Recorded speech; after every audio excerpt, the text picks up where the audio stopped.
लद्दाख में जो गुस्सा आज बाज़ारों और सड़कों पर फूट पड़ा वो 2019 में आर्टिकल 370 के खात्मे के बाद से ही पनप रहा था।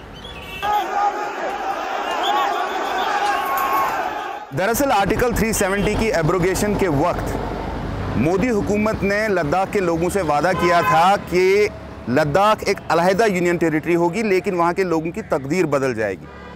इसके बाद वहाँ के बुद्धिस्ट और मुस्लिम्स ने एक अलायंस बनाया और मुतालबा ये किया कि इंडियन कॉन्स्टिट्यूशन में जो 6th शेड्यूल है, जो कुछ हसास इलाकों के जॉब्स और वहाँ के फ्रेजाइल एनवायरनमेंट और कल्चरल आइडेंटिटी को प्रोटेक्ट करता है, उसको लद्दाख पर लागू किया जाए और साथ ही लद्दाख को एक बाकायदा स्टेट बनाया जाए।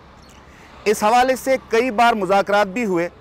मोदी हुकूमत और लद्दाख की लीडरशिप के साथ, जिसका चेहरा सोनम वांगचुक है, जो फिल वक्त 15 रोज़ से भूख हड़ताल पर थे।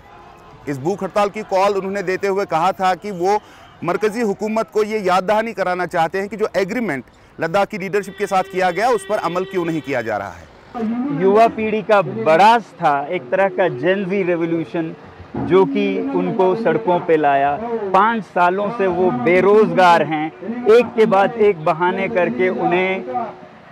नौकरियों से बाहर रखा जा रहा है और फिर लद्दाख को संरक्षण नहीं दे रहे हैं। मैं फिर युवा पीढ़ी से हाथ जोड़कर विनती करता हूं कि हम शांति के ही रास्ते से सरकार को कहें, और सरकार भी, मैं चाहता हूं कि शांति के संदेश को सुने।